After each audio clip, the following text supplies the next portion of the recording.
حضرات محترم، یہ آپ ہی کے علاقے کی معروف شخصیت حضرت قاری القرآن محمد شہباز صاحب، آپ اکثر و بیشتر جو احباب جلسوں کے شوقین ہیں، جلسوں میں جاتے ہیں، سنتے ہیں، ان کی نعت و نظم سنتے ہوں گے۔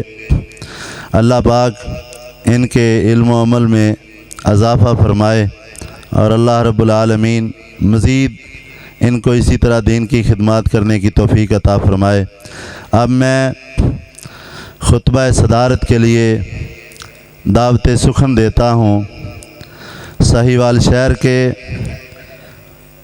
معروف عالم دین حضرت العلام بقیت السلف حضرت علامہ شیخ الحدیث حضرت مولانا حافظ عبد الرشید ہزاروی صاحب حافظہ اللہ تعالی آپ احباب سے پند و نصیحت بھی فرمائیں گے اور انشاءاللہ العزیز ہماری اس کانفرنس کے لیے دعا بھی فرمائیں گے کہ اللہ رب العالمین ہمیں اس کو اپنی پوری زندگی میں اس نام سے کانفرنس کو جاری اور ساری رکھنے کی توفیق عطا فرمائے۔ میرے احباب کرام توجہ فرمائے اور بات مکمل انشاءاللہ العزیز اللہ سے دعا بھی کرنی ہے کہ اللہ رب العالمین ہمیں عمل کی بھی توفیق دے۔ ہم جو سنیں جو سنایا جائے اس پر عمل کرنے کی ضرورت ہے۔ اللہ ہم سب کو توفیق عطا فرمائے۔ دعوت خطاب دیتا ہوں جناب حضرت مولانا حافظ عبد الرشید صاحب ہزاروی حافظہ اللہ تعالی اللہ وبرکاتہ۔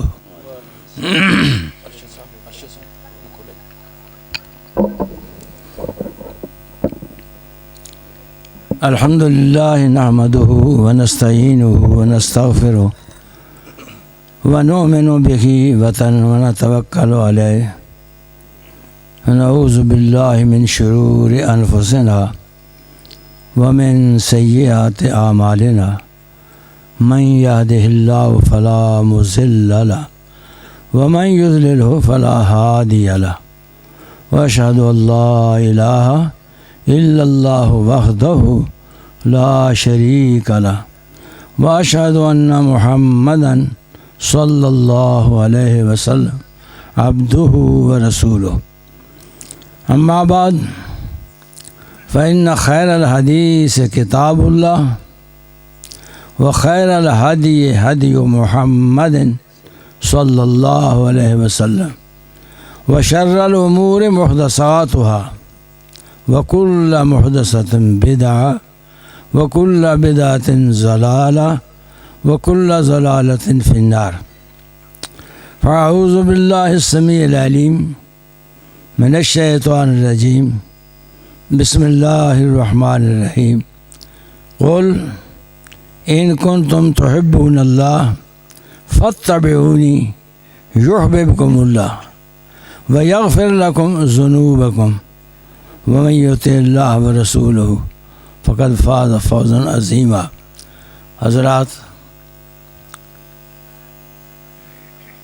بھائی ارشد صاحب سے یہ بات سن کے خوشی ہوئی ہے کہ آج آپ تبلیغی سلسلے کا آغاز کر رہے ہیں اور اس کے لیے انہوں نے اپنی مستقبل کی جو زندگی کے پروگرام ہیں اس میں اسے مسلسل جاری رکھنے کا اشارہ دیا ہے۔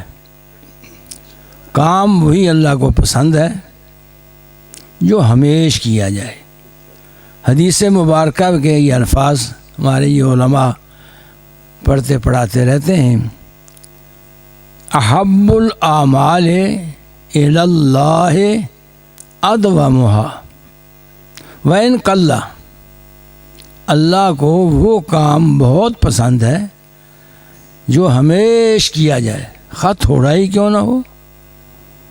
تو یہ ہماری کاوش کی آج جو ابتدا ہو رہی ہے، اللہ اس کو کامیاب اور اللہ اس کو مستقل جاری رکھنے کا آپ کو جو ہے جذبہ عطا فرمائے۔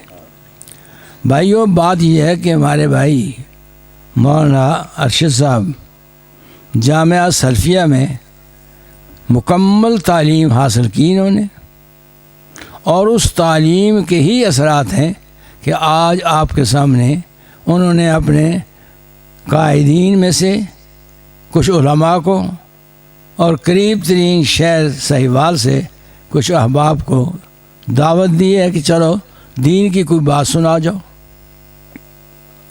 ہمارے ذمے بطور مسلمان اور صاحب علم ہونے کے قوم کی اصلاح فرض ہے، اور یہ قرآن میں اللہ نے لکھا ہے، کنتم خیر امہ اخرجت للناس تأمرون بالمعروف وتنہون عن المنکر۔ یہ ہماری عظمت امت محمدیہ صلی اللہ علیہ وسلم کی شان اللہ نے بیان کرتے ہوئے ذمہ داری بتائی ہے کہ مسلمانوں، تمہیں ہم نے خیر امت بنایا ہے، تمام امتوں میں سے بہتر امت تمہیں قرار دیا ہے، اور تمہارے ذمے بہترین کام لگایا ہے۔ وہ کیا ہے؟ تأمرون بالمعروف وتنہون عن المنکر۔ مولانا کو یقیناً اپنے اس ماحول میں دین کی تبلیغ کے لیے وقت نکالنا چاہیے، اور یہ ان کی کاوش قابل ستائش ہے، اور ان کے والد کو میں مبارکباد دیتا ہوں کہ انہوں نے جس نوجوان کو تعلیم کے لیے وقف کیا تھا، آج اس کے ثمرات آپ کے سامنے ہیں۔ وہ علماء کرام جن سے ٹائم لینا بڑا مشکل ہوتا ہے، ٹائم ملتا ہی نہیں، جا کے پوچھو 2 مہینے کے لیے ڈائری پور ہے، جگہ ہی نہیں ہے، مگر اس شخص کو انہوں نے کس طرح قائل کیا، کیسے انہوں نے آپ سے ملاقات کے لیے انتظام کیا، اور وہ اس وقت تشریف فرما ہے۔ میری مراد سے حضرت مولانا عبداللہ نثار متعن اللہ بطول حیات، اللہ ان کی زندگی دراز فرمائے۔ ان کی خدمات ہمارے بھائی سننے والے اچھی طرح جانتے ہیں کہ وہ ہمارے پنجابی کے بہترین خطیب ہیں، اور اس میں اپنے جو ہے انداز میں حق بات کو آگے تک پہنچانا، باطل کی تردید میں حکمت عملی سے بھی کام لینا، اور اینٹ کا جواب پتھر سے دینا، یہ بھی انہیں آتا ہے۔ بہرحال مولانا عبداللہ نثار کی تشریف آوری کا شکریہ۔ چونکہ مجھے آغاز میں ابتدائی کلمات کہنے کا فریضہ سونپا گیا ہے، اس بنا پر میں آپ سامعین بھائیوں کا بھی شکر گزار ہوں کہ آپ اگرچہ اپنی ماحول کی تعداد کے کم ہونے کا احساس ضرور دلائیں گے۔ مجھے انتہائی پریشانی اس بات کی ہے کہ ان چکوک میں اچھی طرح مجھے بار بار آنے کا موقع ملتا رہا۔ میں یہاں اس ضلع کی جماعتی جو کہ ہماری ذمہ داری ہوتی ہے ناظم و امیر کی، میں نے اس میں دلچسپی لی۔ میں نے اور مولانا عبداللہ امجد چھتوی رحمۃ اللہ متعن اللہ بطول حیاتی کے رفاقت میں اس شہر کے ماحول کو اچھی طرح ہم نے جانچا ہے، اور اچھی طرح ہم نے اس سے واقفیت حاصل کی ہے۔ اسی دوران ہے ہماری ملاقات ایک دفعہ ان کے والد صاحب سے ہو گئی، اور اس کے بعد اللہ نے ان کو توفیق دی کہ یہ نوجوان آپ کے اس علاقے کا بہترین عالم بن کے آیا ہے۔ اللہ اس کی علم میں برکت عطا فرمائے، اور اللہ اس کی کاوش کو قبول فرمائے۔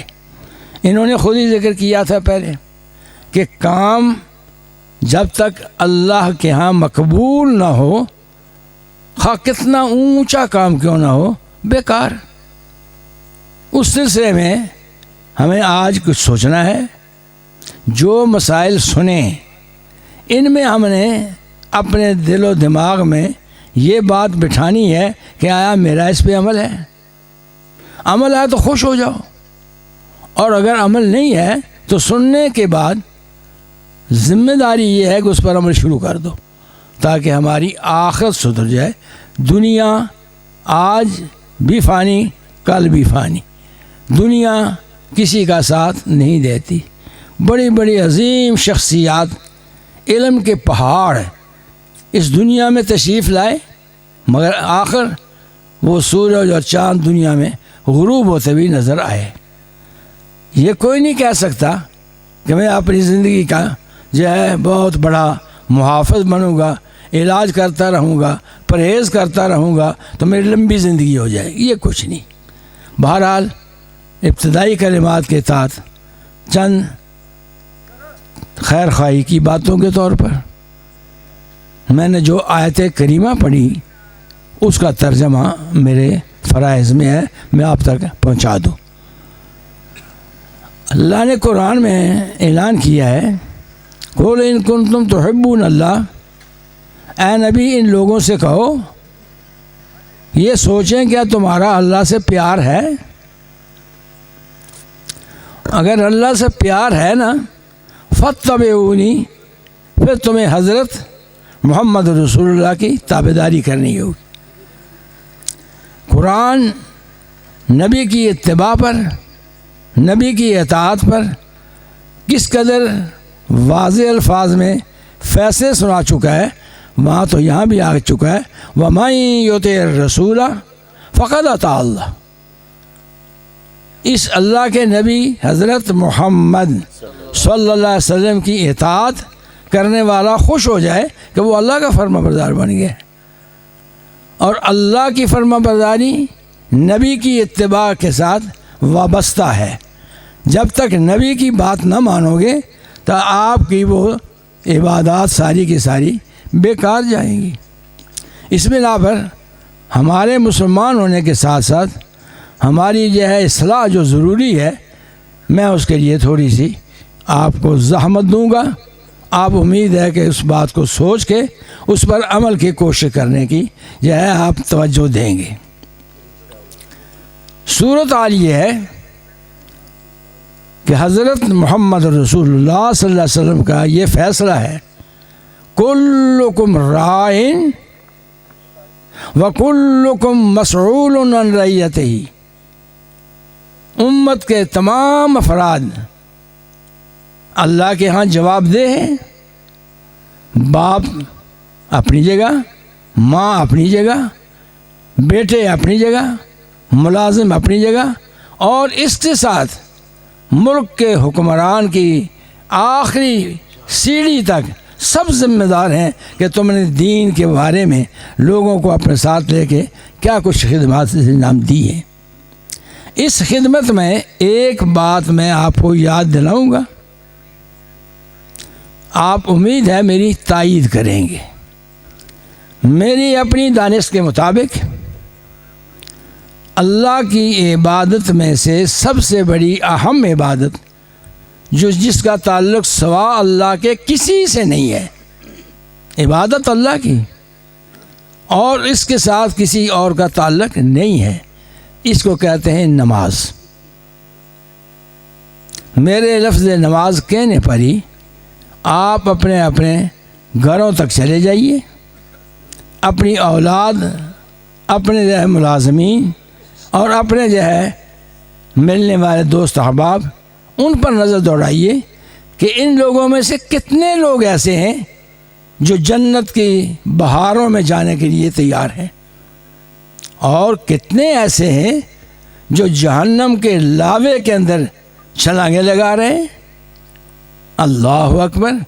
ایک نماز چھوڑنے سے جو سزا ملے گی، علماء کرام کی اپنی تحقیق کے مطابق وہ صدیوں سے زیادہ ہے۔ ایک نماز کے جو ہے چھوڑنے سے صدیوں تک جہنم کی آگ میں جلنا پڑے گا، اور قرآن کے 30ویں پارے کے اندر یہ لفظ موجود ہیں، لابسین فیہا احقابا، وہ تو صدیوں اس میں جلتے رہیں گے، مار کھاتے رہیں گے، کوئی پوچھنے والا نہیں ہے۔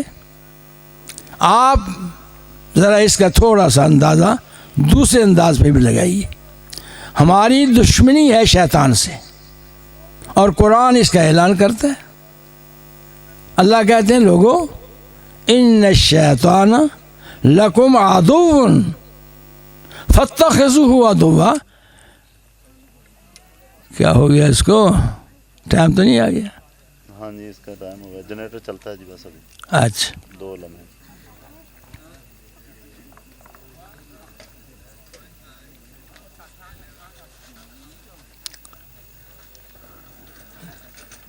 لیندے جنریٹر سڈا اچھا الحمدللہ سارے کتے ہیں.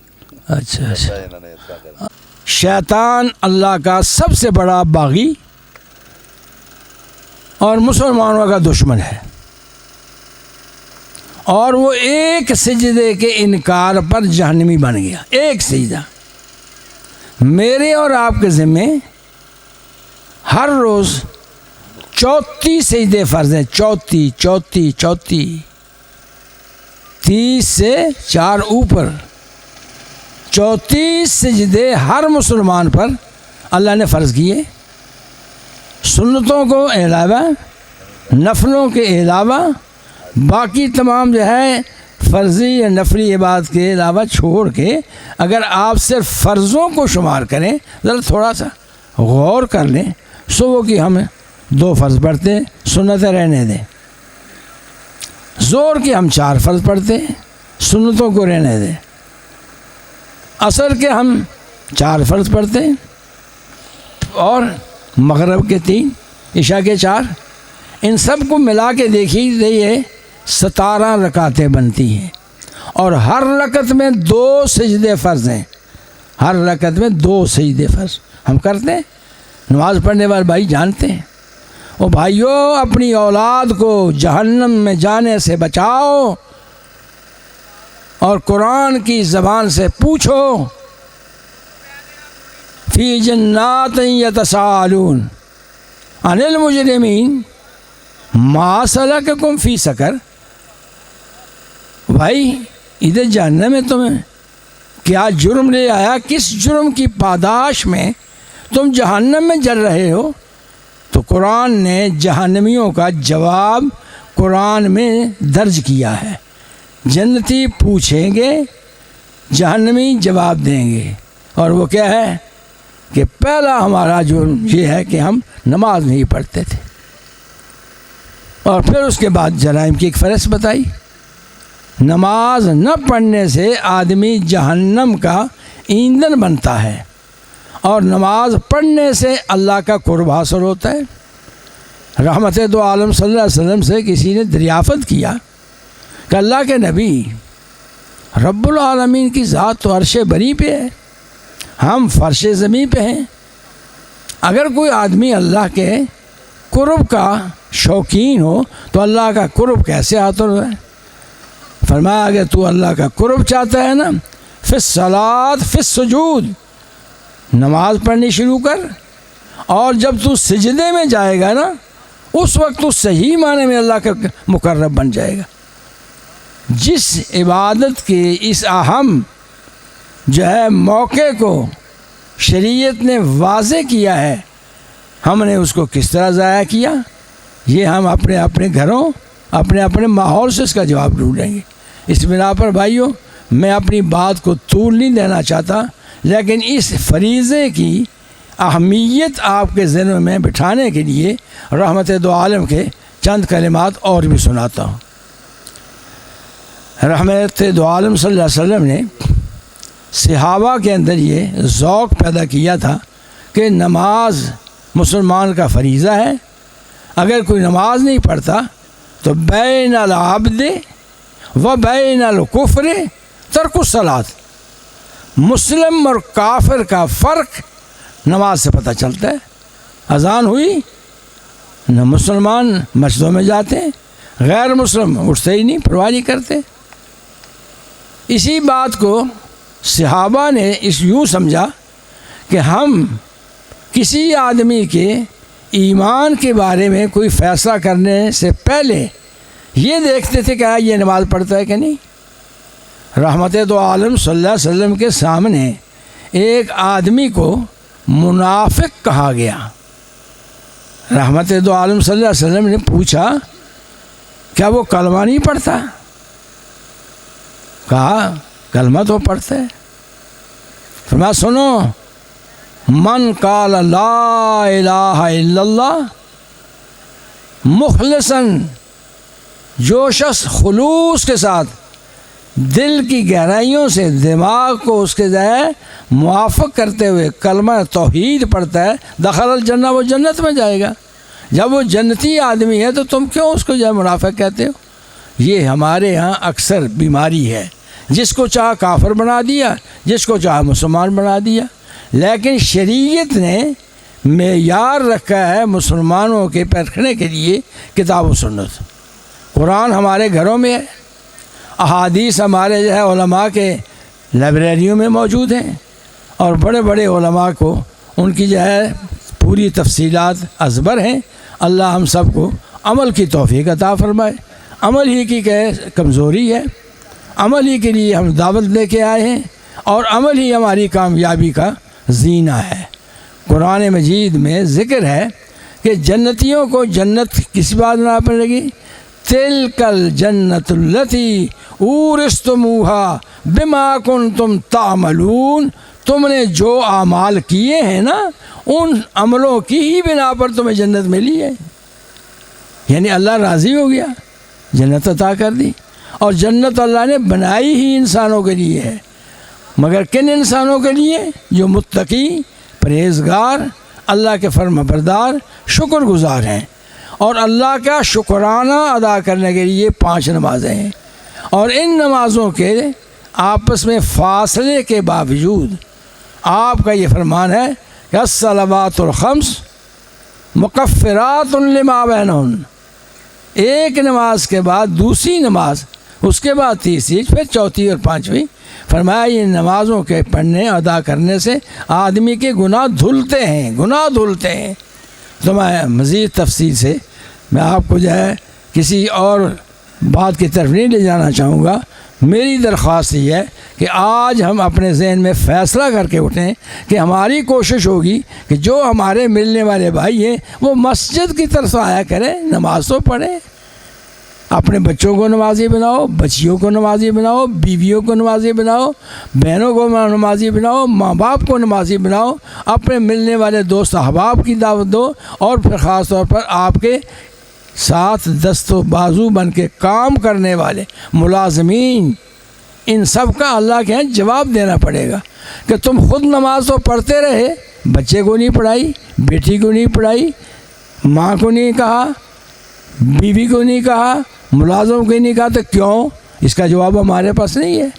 اللہ تعالی ہمیں عمل کی توفیق عطا فرمائے، اور ہمارے اس نیکی کے کام کو آغاز جو ہم نے کیا ہے تا زندگی ہمیں اس کی پابندی کی توفیق عطا فرمائے، اور جیسے کہ مولانا نے ذکر کیا تھا کہ ہم اس کو آئندہ بھی جاری رکھیں گے۔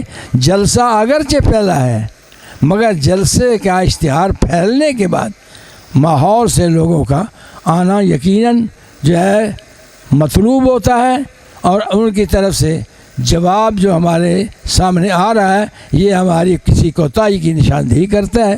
اللہ ہم سب کو مخلص مسلمان بننے کی توفیق عطا فرمائے۔ اقول قولی ھذا واستغفر اللہ، اللہ غفور رحیم۔